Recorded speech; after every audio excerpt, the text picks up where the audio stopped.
Alright, time for the draftphysics.com video presentation. So this will be another video on the debate page on the Veritasium proposal that electricity in wires has more to do with induction than conduction. Some kind of vague, anyway. It's a pretty vague statement he's making about how electricity travels through wires. And frankly, I don't think it has anything. I don't think they're even close to describing the actual phenomenon and how actually what electricity is and how it actually does move through wires and why there is induction and all of that. I think I got it all wrong. So, ElectroBOOM has made another video. I'll put this video on YouTube because he's a YouTuber. Just in case there's any hope of ever getting a response video of any kind from any of these celebrity scientists, which is pretty minimal. So anyway, on the website I have done a few videos this week, mostly on kinetic energy, but some other subjects came up that I didn't perfectly address some subjects like positrons. But we could go into details on that sometime. But we'll save that for a future video and such. So here's the ElectroBOOM video. So he's, it's a very simple experiment in terms of diagramming it, but not simple at all in terms of, separating what conductors actually are, the difference between a capacitor, all right, and induction. All of those subjects are all getting blended together into a mush, and I don't think it's very productive. So I guess I'll diagram the basic experiment, and and we're dissecting the phenomenon. Okay, so you have a light bulb, okay, in a conductor, and then you're going to basically have a battery, okay, um, supplying the voltage for it, and you have a switch, and then and so whether you connect these are supposed to be, this wire is supposed to be 1,000,000 miles long. It doesn't really matter. And whether you close the ends, that is whether it's an actual conductor or not, doesn't matter for part of the experiment. But the real question is, what lights the light bulb? Okay, the inductive influence from one wire to the other, or does the electricity actually have to travel across the wire to light the light bulb? And the answer is kind of obvious that, well, no, the induction will light the light bulb for a millisecond, and that'll be it. The induction is over. This is DC current. It's supposed to be DC.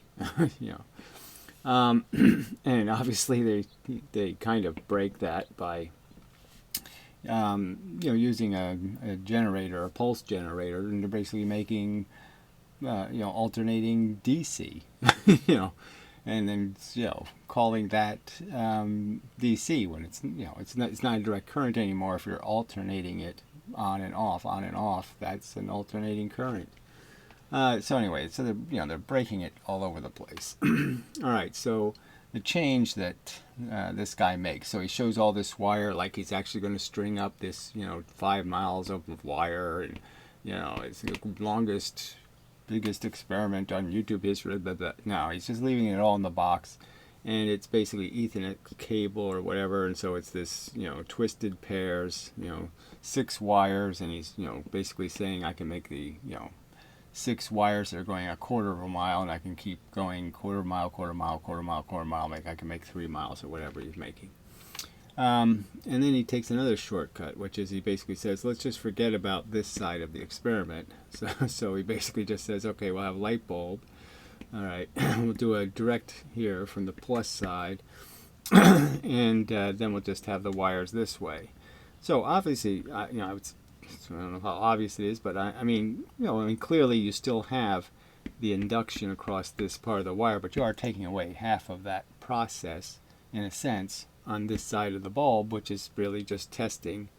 It's a voltage tester, okay? The light bulb is just testing if there's a voltage differential. it's a voltmeter. Okay, it's just telling you, do you have a voltage difference between this spot and this spot? And so I'd say kind of obviously, it's all, it's all kind of obvious. When you turn on the switch on this side, it's not going to have much or anything to do with this side.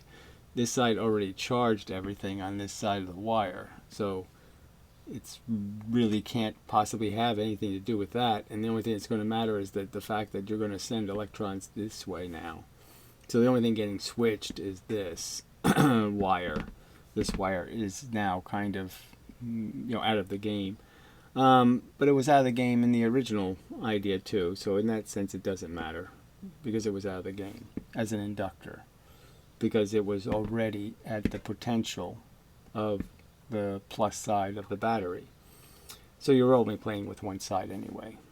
But it's just it's just another way of breaking the model, making it more and more complicated, harder to follow. All right. Sorry.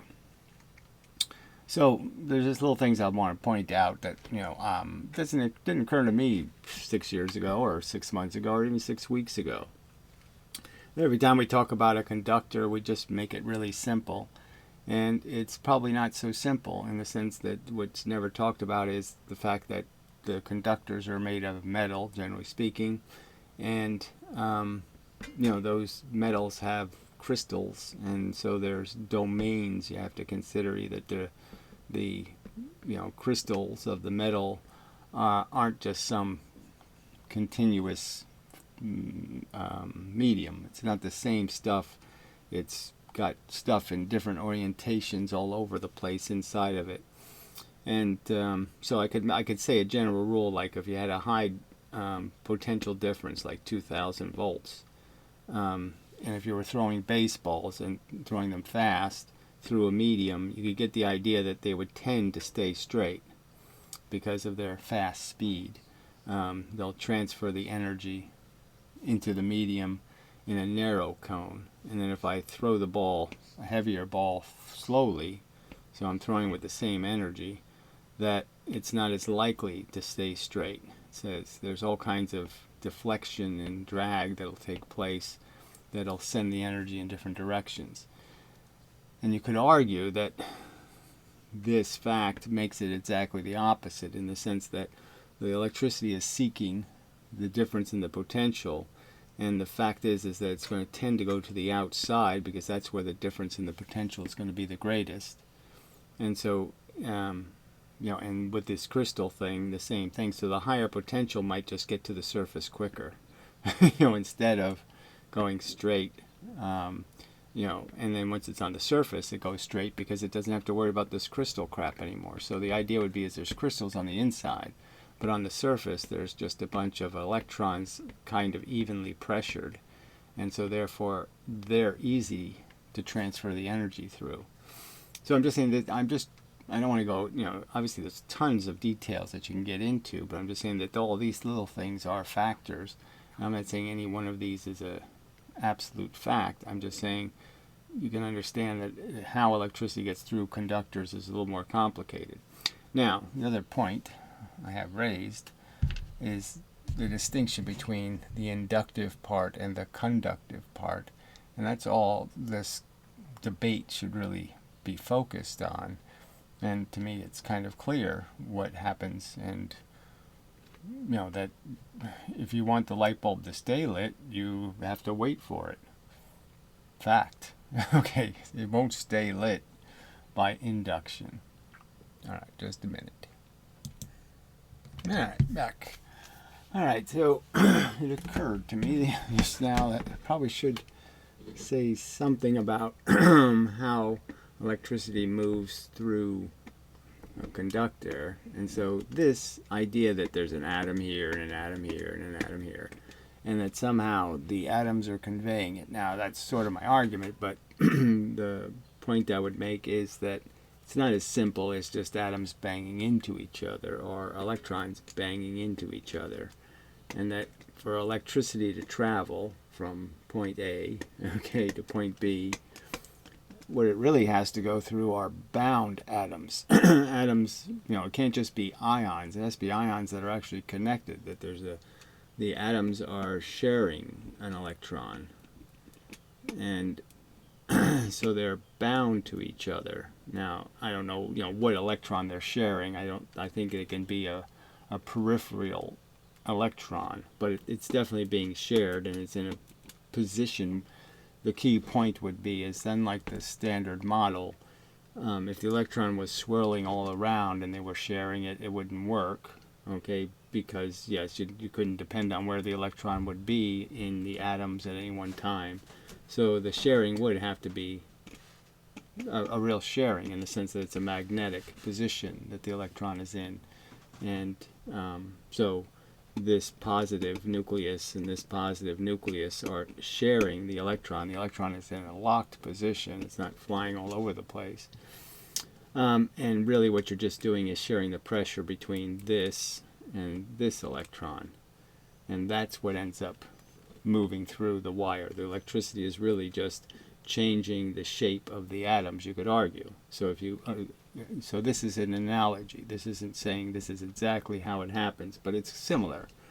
Okay, that what happens when you're adding an electric potential is that you're changing the atom, and you could think of it just as size. Okay, so if you added pressure, it would be a big atom. And now when they're sharing their electron, so you've added pressure, voltage, the pressure has changed what the atom is. It's now big, and this one's now small. And what's really going to happen is that these two atoms, and this this chain would go on. So it all wants to be the same pressure. They're connected atoms. They all have to be at the same pressure, the same size. So the idea would be is that these two would share this bigger size. This one would get smaller. This one would end up being the same size. Alright, now this one's still smaller, so obviously this one's going to share its size with that one. So this one's going to become a little smaller again. This one's going to become bigger. And obviously this first one is now bigger than this one again, so it's going to share the pressure again. And this is how it migrates through the wire. That the electricity isn't just shooting through, it's moving through a pressure change in the atoms that are actually changing how the atoms look. Okay, so if you take something, if you understood an atom to be polarized, that is, and polarized in more than one direction. So this is positive, the nucleus. The electrons, wherever they are basically the negative. Okay, so that's the negative pole, the North Pole. And the North Pole can be in all kinds of different positions. So it's north, south, north, south, north, south, north, south. And so the atom has a shape of view from the outside looking at it of where you see electrons, where you don't see electrons. Where you see there's no electron to obscure your vision of the positive. From this location, the atom looks positive. From this location, the atom looks negative. All right, that kind of idea. Well, camera's a bit not in the right place, but anyway, close enough. Yeah, sorry, the green isn't quite as effective, and the sunlight isn't helping. Maybe we'll get rid of that. Yeah, that wasn't helping. Anyway, so where was I?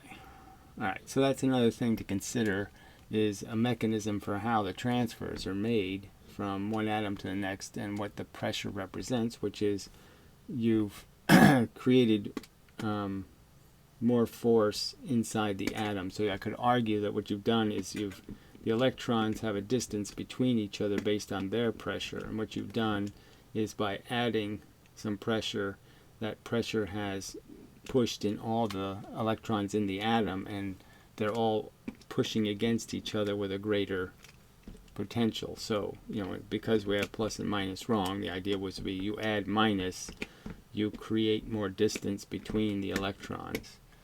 And when you subtract the pressure, the distance is brought in. And that changes the profile of the atom while you're changing you know, the atom can turn, it can do lots of things because of how you've changed the pressure. And so if you understood that the universe is looking at the atom, the argument would be is that as you change the pressure of the atom, you change this profile. And when you change the profile, okay, the rest of the world is going to get hit with something different. If you argued that the positive looks different than the negative, you can understand that you're going to change what the world sees. And that's what the other wire is seeing. So the inductive part, okay, the part that's going from one wire to the other wire. So this wire, as you close the switch and you put a bunch of negative charge in the wire, okay, that negative potential, which means you're putting in extra pressure, electron pressure, changes how this reflects. And so now it looks different. You've changed where the positive and negatives are hitting on this wire. All right. So if you could understand that you're basically not much of this left. Okay, so there's a signal, the wire sending a reflection. So the universe is constantly hitting the wire, and the wire sends a reflection of what's hitting it. Just like I'm wearing a certain color shirt, if you could imagine that you put in a little bit of fluid on me or a dye, and it changes what color I am. So you're changing the pattern hitting this wire, and that because the universe is hitting constantly, the energy is reflecting off the wire just like it reflects off you, and it hits the other wire and changes the atoms in this wire, okay, end up doing what this wire was, the wire that created the pattern. They end up duplicating what it created, and in duplicating it, okay, in terms of this one gets pressurized, this one gets unpressurized, this one gets pressurized. In terms of duplicating it, they end up creating the same effect. So the pressure just goes into this wire, causes the same pressure in the wire, and the only thing that's different is the direction of the flow of the electricity because of the pattern being imposed. It's imposed in this direction, and it will create electricity in this direction, change in this direction, because the highest pressure is going to be at this end. Because it starts here. The high pressure is this way, so the high pressure here is going to be this way, because it starts here first, that way. Okay. All right. So this would be the plus, this would be the higher pressure end, the end that hasn't done all the transitioning, and this would be the end with the less transitioning. So it's in the exact opposite. Well, whatever. The point is that this duplicates this, so this becomes the high pressure half of the wire, and this becomes and this is low pressure, because you basically, so if this one is under high pressure, it's going to push on this wire. If this one's low pressure, it's going to expand this one. So I'm just saying, whatever it's at, it's going to cause the same effect in this wire, so any potential across the wire is going to be the same potential across the other wire. That's the point I'm trying to make. All right, so we'll clean this up one more time. All right, I'll try to draw that part bigger and say it better. Okay, so you're taking a wire over here that's, say, this size, and the idea is you're going to now expand that wire by adding pressure. And what you've really done is expand the distance between the electrons. So the pressure will be felt in distance between the electrons, between the atoms. So you've taken a wire this size and you've expanded it to this size.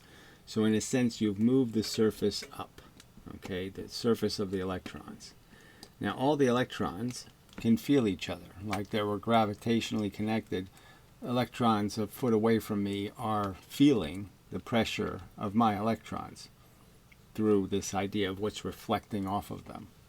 And so what you've essentially done is pushed. You've moved something this way. You've taken something that's here and you've moved it here. And in doing that, you've taken all the energy that was between the two things, me and you, me and the camera. I've taken the energy and pushed it forward. It's more of it's coming towards you sooner. All right, so I'm definitely creating a pressure. Now the pressure, so the other wire is this size over here. It's going to feel that pressure, right? The pressure is going to hit the electrons. The electrons are going to expand in terms of their pressure, and what they're going to do is expand out because you're adding pressure. So it's like it's an invisible water. You put the invisible water in, it pushes these surfaces out, and then when it pushes those surfaces out, that water travels, gets into this hose, and now pushes these surfaces out. So it expands that wire by pushing that extra energy in. So now I've expanded the wire, which we'll call negative, which is stupid. Okay, so it has this higher negative potential. So I've increased the negative voltage. I've increased the positive voltage, but it's whatever. I mean, they really had to. They should have fixed it. They never fixed it. It's just really bad that they never fixed it. All right. Anyway, so here's the light bulb, and so the light bulb is saying clearly, I have a wire this thick on one side of me. Okay, and it's just doing the transfer, right? I mean, I'm pushing constantly on this wire, adding pressure, and the pressure is going to go this way, and it's going to go that way. So it's actually sending a current in a kind of useless direction. I mean, it's sending pressure in a useless direction. But it is actually going that way. And then half of it's going this way. And so half of this is going to be, so this other wire is small because I have it connected to the plus side of the battery. So it's even smaller than the small. You know what I mean?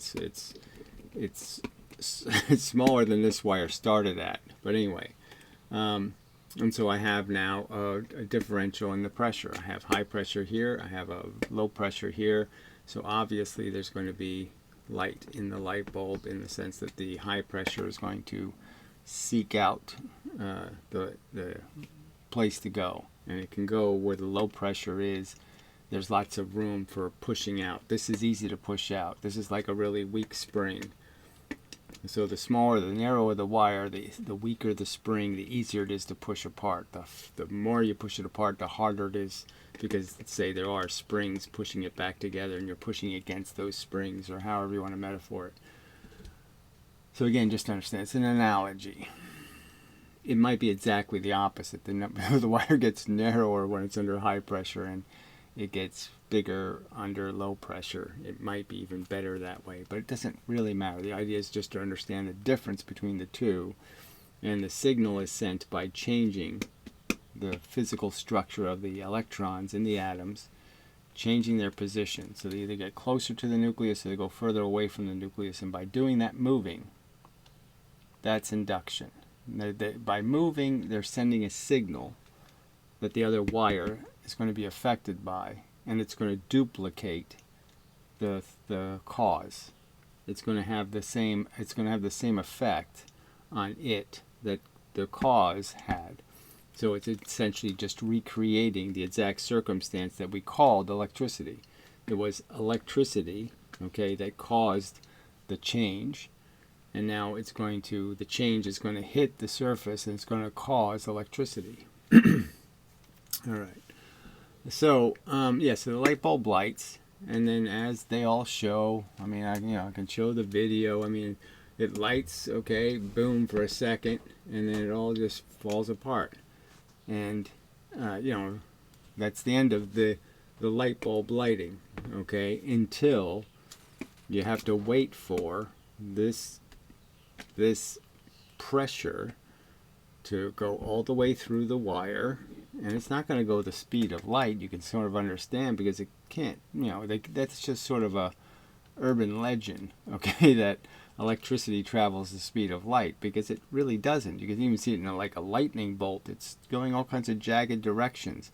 It's obviously not traveling the distance even in a straight line. So even if, yes, it's technically going the speed of light, it's not technically going to get there at the speed of light, just like a fiber optic cable.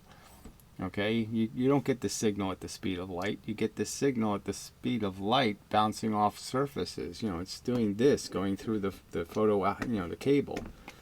It's taking a much longer path. So yeah, it's the speed of light if you figured all that out. But the A to B will not be the speed of light, and either will the transmission of this electricity won't be at the speed of light, because electricity, the exchange is happening between electrons.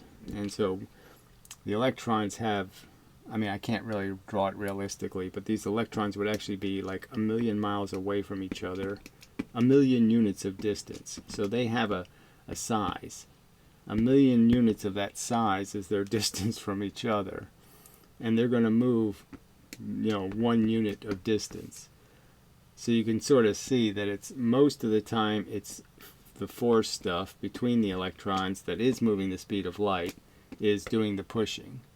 And for a tiny part of the process, a tiny little fraction, 1/1,000,000th of it, the electrons are moving much slower. So the electrons do this, and then it's back to the speed of light, and then the electron moves like that, and then it's back to the speed of light. So the reflections are all at the speed of light. The movement is all at much slower speeds. So, overall, it can't be the speed of light, because there is the little bit of slowdown when you're actually moving the electron, because the electron can't move the speed of light. All right. So, so there's the induction is just the pressurizing of the wire, and then it's over. Okay, because it pressurizes this piece of wire, and that's it. It's pressurized, and that's the end. There's no continuous pressurization, because there's no pathway, okay, to the battery. No, I have to think about that for a minute. Yeah, you're pressurizing it. It's pressurized, the other wire. That causes the electricity. But this pressure doesn't have, no, it has a continuous source. All right, I have to think about that for a minute. It's not the, I haven't written a book, so, you can't just go to the book and look. All right, now I remember the catch. The catch is there's only electricity while you're changing. So it's only in the process of pushing out or pushing in. So once you've expanded, that's the end. Okay, you can't induce any change because you're not changing. So once this wire expands, it does the pushing out part. It does this. That's the end of the process until it backs up, creates a new pattern, and then goes forward again. So if it's not doing this, it can't keep sending a change to the other wire. The other wire says, F you, you're done, and I'm just going to do my thing. I'm just going to relax, and I've adjusted to your new pattern, the end. So it's only the addition and subtraction, that can have a momentarily effect inductively. That's why you have to have an alternating current. It's because you have to constantly be changing the pattern, because it's only in the process of change is there actually more energy or actually less energy. If you stay here and just move, that won't do anything. You have to actually add or subtract. Okay, so once this adds, it did the adding, that's it. This stays expanded. So this is expanded, it did its addition, it sent its little extra pressure, that little extra pressure did its thing, and then it's over. And now it's got to wait for the current to migrate through all the atoms of the conductor, okay, to exchange the pressure, to go from, pressurized to small pressure, and to do the, migration of the pressure, and then you can light the light bulb consistently, because you're sending real change. This one keeps making atoms small. This side of the battery keeps making atoms small. This side keeps making atoms big. So you keep having this constant change of these keep going smaller, these keep going bigger. And you just keep doing that. So All right, so I think that covers most of the subject. So it's just, induction doesn't have anything to do with the pressure going through the wire. Induction is exclusively about the fact that when you put electricity into a wire, you change the atoms. When you change the atoms, that changes the energy in the field around them. Again, if this was BBs between me and the camera, if there was a bunch of BBs flying around, you can understand that if I all of a sudden expanded to twice my size, that a bunch of BBs that weren't going to be in the field, weren't going to be seen for a little while, would be seen because I'm now reflecting them much sooner, and I'm moving fast enough that I'm reflecting them in a much smaller frequency. They're much closer to each other now. So I've increased the density of the BBs. So if I expand, the density of the BBs in the space right in front of me is now much bigger. So I'm sending a signal to you where you're going to feel a number of BBs will hit you, and all of a sudden more BBs will hit you than the average because I expanded and I pushed more towards you. And there's that one little wave, that one hunk of higher density, and then that's it. All right. Then I don't change anymore. I don't send any, I'm in a new position and I go back to sending you the same pressure as before. I'm not going to be sending you extra because I'm not expanding again.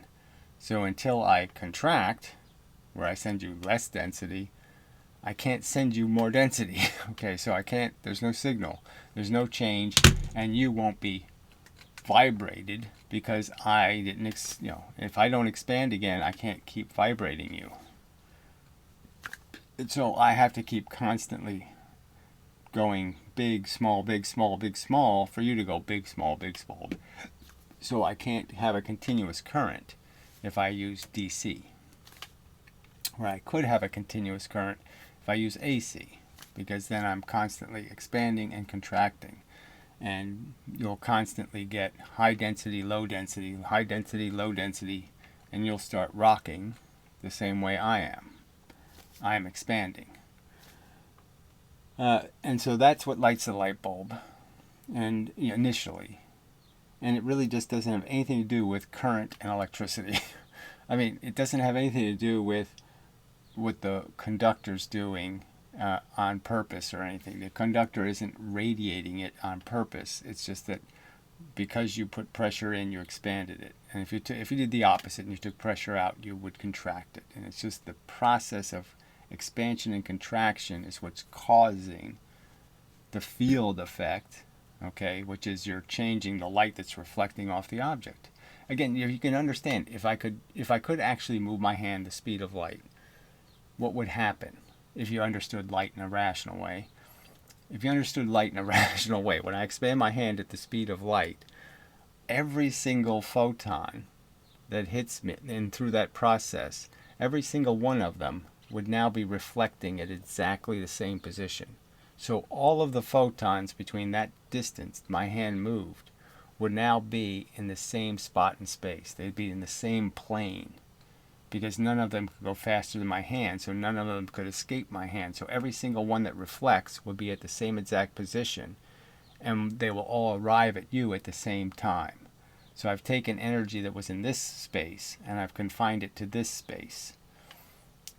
And that's all you need to kind of understand, is the same thing's happening when electrons move. Now, they don't move the speed of light, but they move fast enough that they're actually going to create extra energy. Even moving this slowly, I'm doing it. All right, it's just such a tiny amount of difference in the amount of energy that's hitting you that there's no way we could measure it. But it's really happening. Okay, I have changed the density of the light that's hitting you. Not just because my hand's bigger, but because my hand has actually collected a bunch of reflections. I mean, the bigger part just confuses the subject. But anyway, but it's part of the reality too. I mean, as I expand, I create a bigger cone that's going to now hit you with more light, because I have more surface, technically. well, I shouldn't even get into that because obviously we can't create more surface. So it's really just about the number of electrons. And obviously their proximity to you would also increase their effect on you. But it's not just about proximity, it's about the change in its location. All right. So it's a really simple to dissect this. The induction has nothing to do with conduction. It's a symptom of conduction. So, say nothing to do is the wrong way to say it, right? It's a symptom of electricity, that it changes the field that something else is going to be in. And if the other thing is a conductor, it can be changed by that change in the field if it's close enough. So if it's close enough, it's going to feel it. So obviously in this case where he uses the spool of wire, obviously he's just saying, well, let's just forget about the time it takes for the to go across the distance between the wires. So he's just saying, who cares whether it's 5 nanoseconds or 43 nanos? Who cares how long it takes to get across, because we'll just make them really close. But he's also guaranteeing the inductive effect, and because the wires are so close. Okay. So, but yeah, the rest of it, there's the nothing bounces. It does have to actually get there. Okay, and it's just the path is twice as long. It has to go this way and then it has to come back the other way. But nothing. It doesn't. You can't just like erase one of the conductor. Make it an open circuit and say that something bounces off the other. Nothing has to bounce. It's just that it doesn't create any more potential difference. So there's no more electricity because there's no more potential difference. Well, anyway, I don't want to get. I can get into those subjects too, but that's all minutia. The point is Veritasium is arguing that somehow induction is moving the atoms or the electrons. It's creating the effect, and it's just a symptom of conduction, of electricity. All right, that's probably enough. So, till the next time and such, this has been a draftphysics.com video presentation. And again, website. Videos are on the website. Most of my videos, you have to go to the website to view, because YouTube is evil. Okay. So, till the next time and such.